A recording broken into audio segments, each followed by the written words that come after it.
সুকুমার রায়ের গেছো দাদা। আপনি যখন ভাবছেন দাদা আছেন মুর্শিদাবাদে, তখন কিন্তু দাদা চলে গেছেন মতিহারি। তাহলে কি করা যায়? প্রথমে দেখতে হবে দাদা কোথায় কোথায় আছে, তারপর দেখতে হবে কোথায় কোথায় নেই আর কোথায় কোথায় থাকতে পারে। খুব গোলমেলে হিসেব, সন্দেহ নেই, কিন্তু এই গেছো দাদার খেলাই তো খেলে চলেছেন নীতিশ কুমার। আজ এই শিবিরে তো কাল ওই শিবিরে, আজ বিজেপিকে বুকে জড়িয়ে ধরছেন, আবার কাল বলছেন একলা চলো রে। নীতিশ এমন কেন করছেন তা তিনিই জানেন, কিন্তু তার এই ঘুরপাকেই ভরসা পাচ্ছেন বিরোধী মহাগঠবন্ধনের নেতা আরজেডির তেজস্বী যাদব। বিহারের বিধানসভা ভোট নভেম্বরে, সেই ভোটে নীতিশের সৌজন্যে চাপে পড়েছে এনডিএ শিবির। প্রশান্ত কিশোরও ভোট কাটতে পারেন নীতিশ কুমারের, এরই সঙ্গে রয়েছেন চিরাগ পাসওয়ান। এই দোফলায় নীতিশ চিরে গেলে লাভ কিন্তু তেজস্বী ছাড়া আর কারোরই নয়। কিন্তু এসবের পরেও নীতিশের এলোমেলো সিদ্ধান্তের কোনো শেষ নেই। বোঝাই যাচ্ছে বিহার নিয়ে চিন্তায় বিজেপি।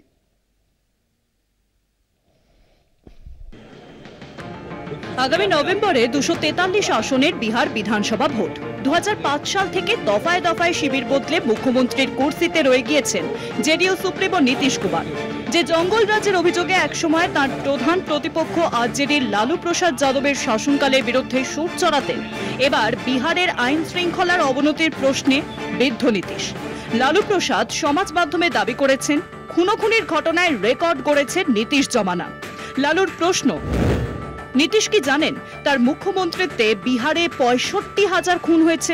সরকারি তথ্য বলছে নীতিশ জমানায় খুনোখুনি ও দুষ্কৃতী দাপটে রাজ্যের আইন শৃঙ্খলার অবনতি ঘটেছে। নীতিশ কি তা অস্বীকার করতে পারেন? শুধু আইন শৃঙ্খলার প্রশ্ন নয়, এক টানা 2 দশক ক্ষমতায় থাকায় ভোটের ময়দানে প্রতিষ্ঠান বিরোধী হাওয়া সামাল দেওয়ার চাপ নীতিশের পাশাপাশি বিজেপিকেও নিতে হবে। বয়সী তরুণ একদা নীতিশের ক্যাবিনেটে উপমুখ্যমন্ত্রী মহাগঠবন্ধনের শরিক আরজেডি নেতা তেজস্বী যাদব রাজ্যের বিরোধী দলনেতা। তেজস্বীর মোকাবিলায় বিহার বিজেপির অন্তরে নীতিশের বিকল্প মুখের দাবি উঠেছে।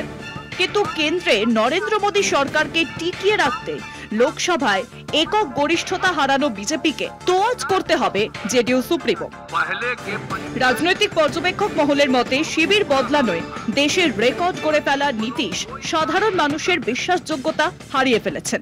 সম্প্রতি প্রকাশিত এক জনমত সমীক্ষায় মুখ্যমন্ত্রী পদে পছন্দের তালিকায় তেজস্বী অনেক পিছনে ফেলে দিয়েছেন নীতিশকে। অবস্থা সামাল দিতে বিজেপির মদতে লোক জনশক্তি পার্টির নেতা সাংসদ চিরাগ পাসওয়ান বিধানসভায় এনডিএ প্রার্থী হিসেবে লড়াই করবেন বলে জানিয়েছেন। একই সঙ্গে ভোট কুশলী প্রশান্ত কিশোরের নবগঠিত জন সুরজ পার্টি নীতিশকে নিশানা করে প্রচারে নেমেছে। বিরোধী ভোট বিভাজনে প্রশান্ত কিশোর পরোক্ষে পদ্ম শিবিরের পথ মসৃণ করতে পারে।